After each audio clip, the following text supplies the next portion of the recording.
नमस्कार दोस्तों, बहुत बहुत स्वागत है आप लोगों का सिंपल एजुकेशन में।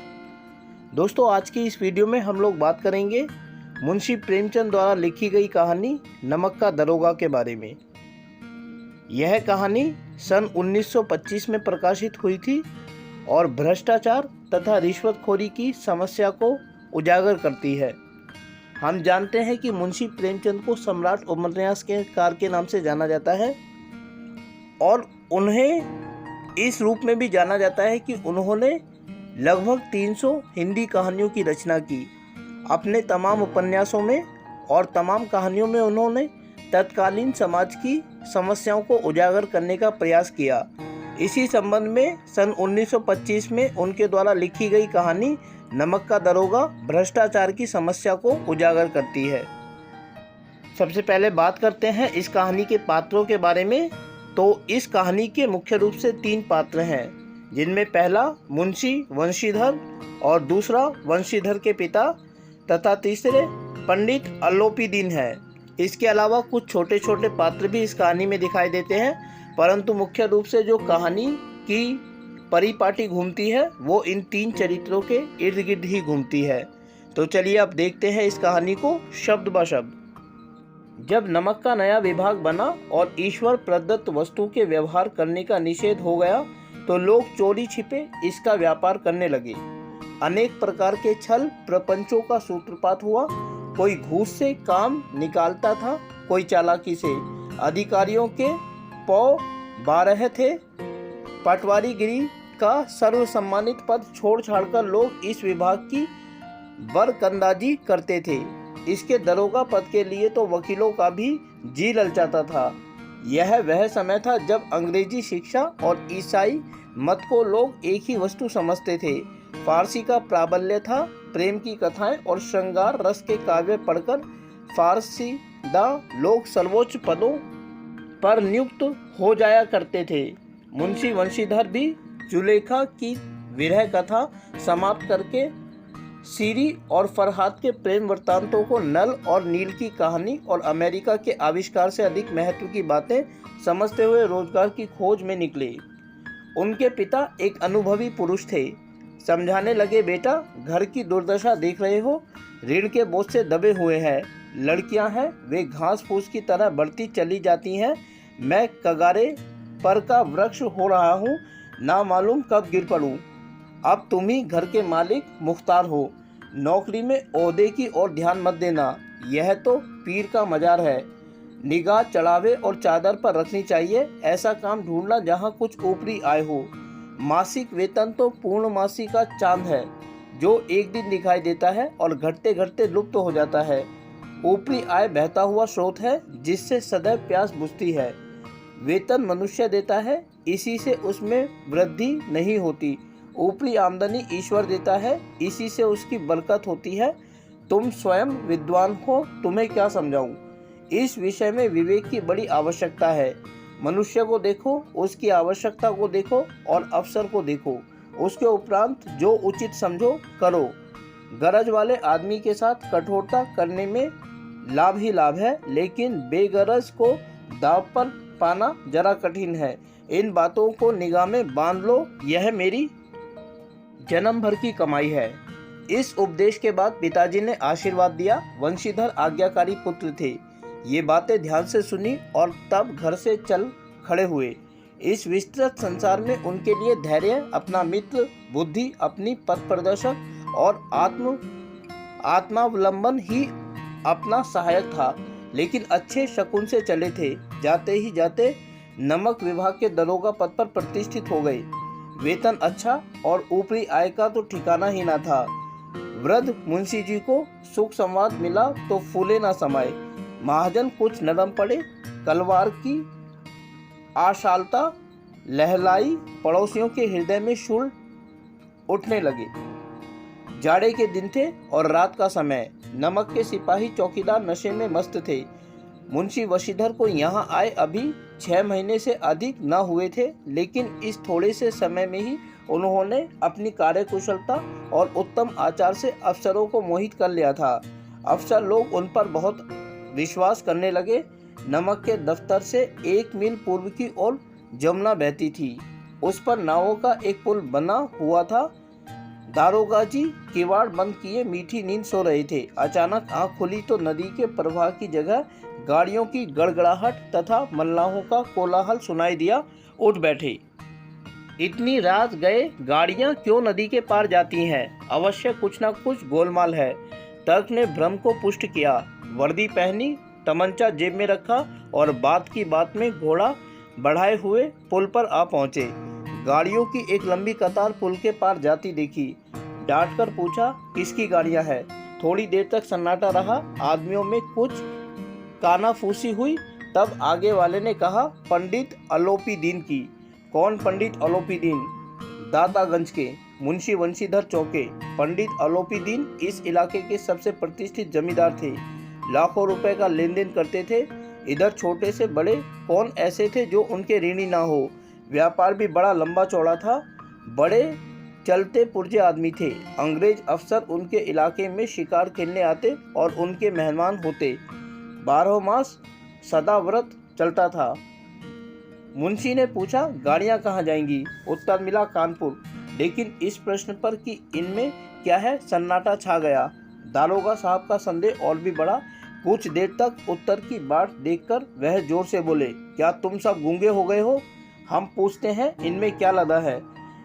जब इस बार भी कोई उत्तर ना मिला तो उन्होंने घोड़े को एक गाड़ी से मिलाकर बोरे को टटोला। कुछ भ्रम दूर हो गया। यह नमक के डेले थे।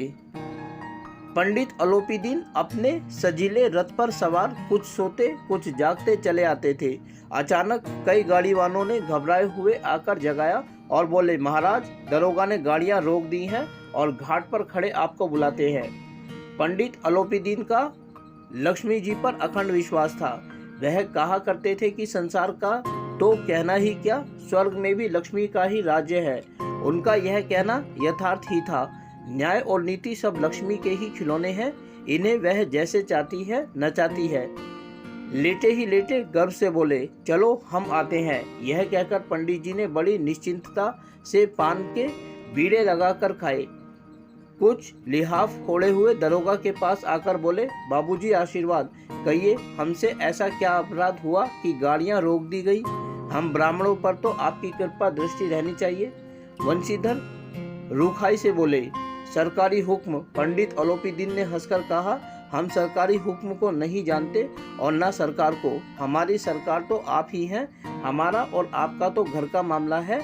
हम कभी आपसे बाहर हो सकते हैं? आपने व्यर्थ का कष्ट उठाया।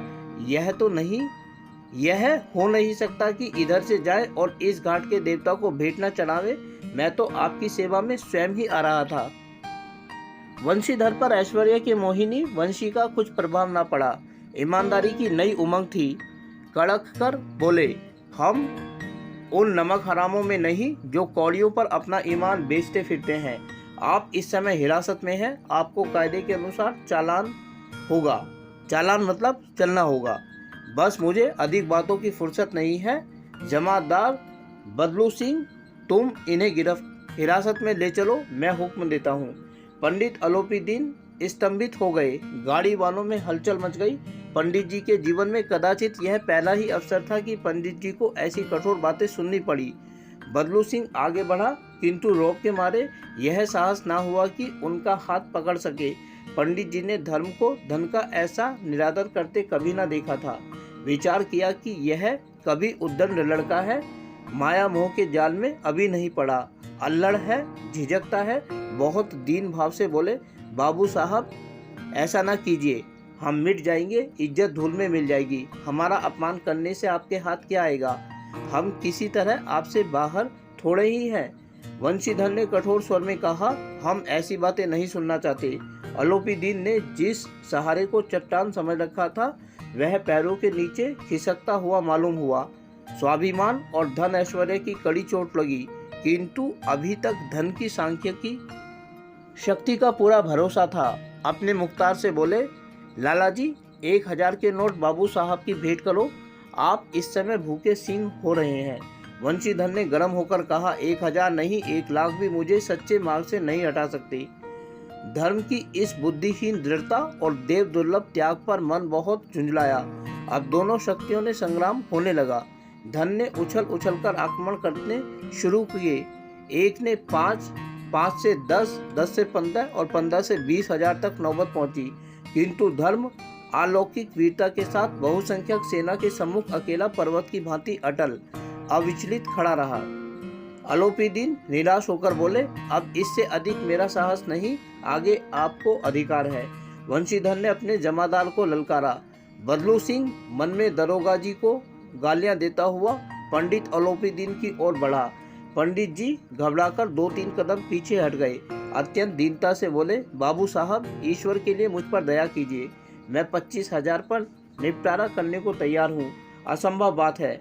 30,000 पर किसी भी तरह संभव नहीं। क्या 40,000 पर भी नहीं? 40,000 नहीं, 40 लाख पर भी असंभव है। बदलू सिंह, इस आदमी को हिरासत में ले लो। अब मैं एक शब्द भी नहीं सुनना चाहता। धर्म ने धन को पैरों तले कुचल डाला। अलोपीदीन ने एक हष्टपुष्ट मनुष्य को हथकड़ियां लिए हुए अपनी तरफ आते देखा। चारों ओर निराशा और कातर दृष्टि से देखने लगे। इसके बाद मूर्छित होकर गिर पड़े। दुनिया सोती थी पर दुनिया की जीभ जागती थी। सवेरे देखिए तो बालक वृद्ध सबके मुंह से यही बात सुनाई देती थी। जिसे देखिए वही पंडित जी के इस व्यवहार पर टीका टिप्पणी कर रहा था। निंदा की बौछारें हो रही थी, मानो संसार से सब पापी का पाप कट गया। पानी को दूध के नाम से बेचने वाला ग्वाला, कल्पित रोज ना मचे भरने वाले अधिकारी वर्ग, रेल में बिना टिकट सफर करने वाले बाबू लोग, जाली दस्तावेज बनाने वाले सेठ और साहूकार, यह सब के सब देवताओं की भांति गर्दनें चला रहे थे। जब दूसरे दिन पंडित अलोपीदीन अभियुक्त होकर कांस्टेबलों के साथ हाथों में हथकड़ियां, हृदय में ग्लानि और शोभ भरे लज्जा से गर्दन झुकाए अदालत की तरफ चले तो सारे शहर में हलचल मच गई।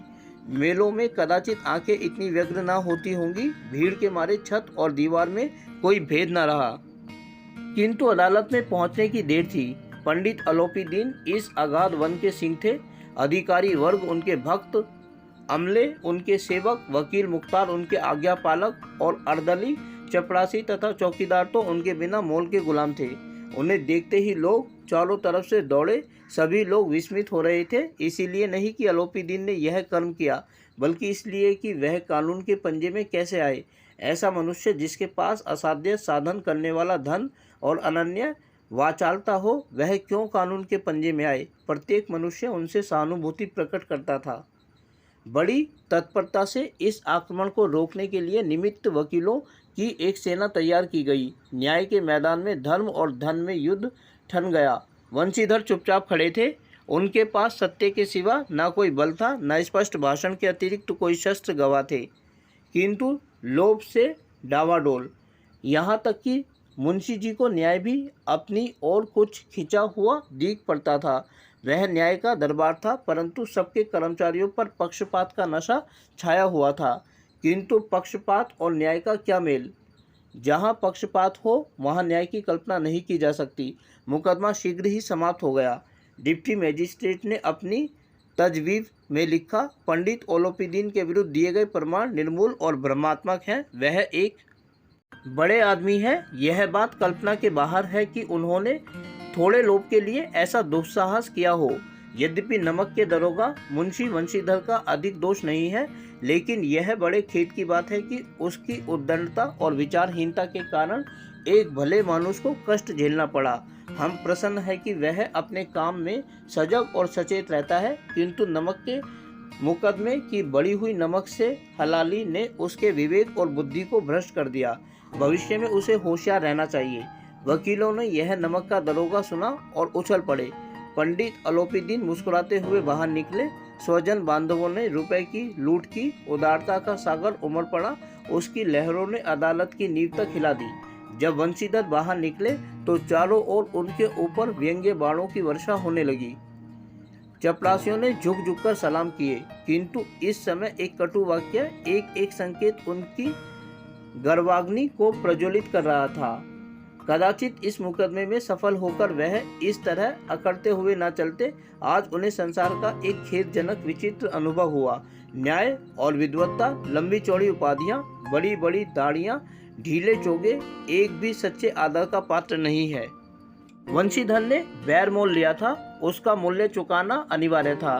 कठिनता से 1 सप्ताह बीता होगा कि मुअत्तली का परवाना आ पहुंचा। कार्यपरायणता का दंड मिला। बेचारे भग्न हृदय, शोक और खेद से व्यथित घर को चले।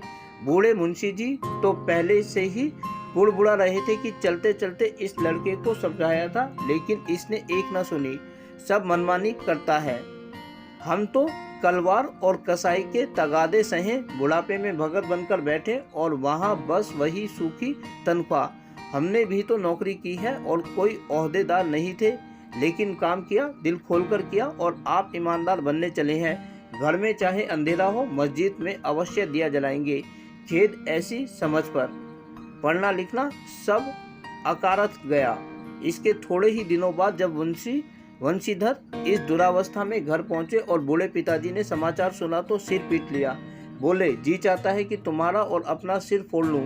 बहुत देर तक पछता कर हाथ मलते रहे। क्रोध में कुछ कठोर बातें भी कही और यदि वंशीधर वहां से टल ना जाता तो अवश्य ही यह क्रोध विकट रूप धारण करता। वृद्ध माता को भी दुख हुआ। जगन्नाथ और रामेश्वर यात्रा की कामनाएं मिट्टी में मिल गई। पत्नी ने कई दिनों तक सीधे मुंह बात तक न की। इसी प्रकार 1 सप्ताह बीत गया। सांध्य का समय था। बूढ़े मुंशी जी बैठे बैठे राम नाम की माला जप रहे थे। इसी समय उनके द्वार पर सजा हुआ रथ आकर रुका। हरे और गुलाबी पर्दे, पछिए बैलों की जोड़ी, उनकी गर्दन में नीले धागे, सींग पीतल से जड़े हुए, कई नौकर लाठियां कंधों पर रखे साथ में। मुंशी जी अगवानी को दौड़े देखा तो पंडित अलोपीदीन है। झुककर दंडवत की और हल्लो चुप्पो की बातें करने लगे। हमारा भाग्य उदय हुआ जो आपके चरण इस द्वार पर आए। आप हमारे पूज्य देवता हैं। आपको कौन सा मुंह दिखावे। मुंह में तो कालिक लगी हुई है, किंतु क्या करें, लड़का अभागा कपूत है, नहीं तो आपसे क्या मुंह छिपाना पड़ता। ईश्वर निसंतान चाहे रखे पर ऐसी संतान ना दे। अलोपीदीन ने कहा, नहीं भाई साहब, ऐसा ना कहिए। मुंशी जी ने चकित होकर कहा, ऐसी संतान को और क्या कहूँ। अलोपीदीन ने वात्सल्यपूर्ण स्वर में कहा, कुल तिलक और पुरखों की कीर्ति उज्जवल करने वाले संसार में ऐसे कितने धर्मपरायण मनुष्य हैं जो धर्म पर अपना सब कुछ अर्पण कर सके। पंडित अलोपीदीन ने वंशीधर से कहा, दरोगा जी, इसे खुशामद ना समझिए। खुशामद करने के लिए मुझे इतना कष्ट उठाने की जरूरत ना थी। उस रात को आपने अपने अधिकार बल से अपनी हिरासत में लिया था, किंतु आज मैं स्वेच्छा से आपकी हिरासत में आया हूँ। मैंने हजारों रईस और अमीर देखे, हजारों उच्च पदाधिकारियों से काम पड़ा, किंतु परास्त किया तो आपने। मैंने सबको अपना और अपने धन का गुलाम बनाकर छोड़ा। मुझे आज्ञा दीजिए कि आपसे कुछ विनय करूं। वंशीधर ने अलोपीदीन को आते देखा तो उठकर सत्कार किया, किंतु स्वाभिमान सहित। समझ गए कि यह महाशय मुझे लज्जित करने और जलाने आए हैं। क्षमा प्रार्थना की चेष्टा नहीं की, वरन उन्हें अपने पिता की यह ठकुर सुहाती की बात असहनीय हो सी प्रतीत हुई। पर पंडित जी की बातें सुनी तो मन की मैल मिट गई। पंडित जी की ओर उड़ती हुई दृष्टि से देखा, सद्भाव झलक रहा था। गर्व ने अब लज्जा के सामने सिर झुका लिया। शर्माते हुए बोले, यह आपकी उदारता है जो ऐसा कहते हैं। मुझसे तो कुछ अविनय हुई है, उसे क्षमा कीजिए। मैं धर्म की बेड़ी में जकड़ा हुआ था, नहीं तो वैसे मैं आपका दास हूँ। जो आज्ञा होगी वह मेरे सिर माथे है। अलोपीदीन ने विनीत भाव से कहा, नदी तट पर आपने मेरी प्रार्थना नहीं स्वीकारी थी, किंतु आज स्वीकार करनी पड़ेगी। वंशीधर बोले, मैं किस योग्य हूँ, किंतु जो कुछ सेवा मुझसे हो सकती है मुझ में त्रुटि न होगी। अलोपीदीन ने एक स्टाम्प लगा हुआ पत्र निकाला और उसे वंशीधर के सामने रखकर बोले, इस पत्र को स्वीकार कीजिए और अपने हस्ताक्षर कर दीजिए। मैं ब्राह्मण हूँ, जब तक यह सवाल पूरा न कीजिएगा द्वार से न हटूंगा। मुंशी वंशीधर ने उस कागज को पढ़ा तो कृतज्ञता से आंखों में आंसू भराए। पंडित अलोपीदीन ने उनको अपनी सारी जायदाद का स्थायी मैनेजर नियत किया था। 6000 वार्षिक वेतन के अतिरिक्त रोजाना खर्च अलग, सवारी के लिए घोड़ा, रहने को बंगला, नौकर चाकर मुफ्त। कंपित स्वर में बोले, पंडित जी, मुझ में इतनी सामर्थ्य नहीं है कि आपकी उदारता की प्रशंसा कर सकूं, किंतु ऐसे पद के योग्य नहीं हूँ। अलोपीदीन हंसकर बोले, मुझे इस समय एक अयोग्य पुरुष की भी जरूरत है। वंशीधर ने गंभीर भाव से कहा, यूं मैं आपका दास हूँ। आप जैसे कीर्तिवान सज्जन पुरुष की सेवा करना मेरे लिए सौभाग्य की बात है, किंतु मुझ में न विद्या है, न बुद्धि, न यह स्वभाव जो इन त्रुटियों की पूर्ति कर देता है। ऐसे महान कार्य के लिए एक बड़े मर्मज्ञ अनुभवी मनुष्य की जरूरत है। अलोपीदीन ने कलमदान से कलम निकाली और उसे वंशीधर के हाथ में देकर बोले, ना मुझे विद्वत्ता की चाह है, ना अनुभव की, ना मर्मज्ञता की, ना कार्य कुशलता की। इन गुणों के महत्व को खूब पा चुका हूँ।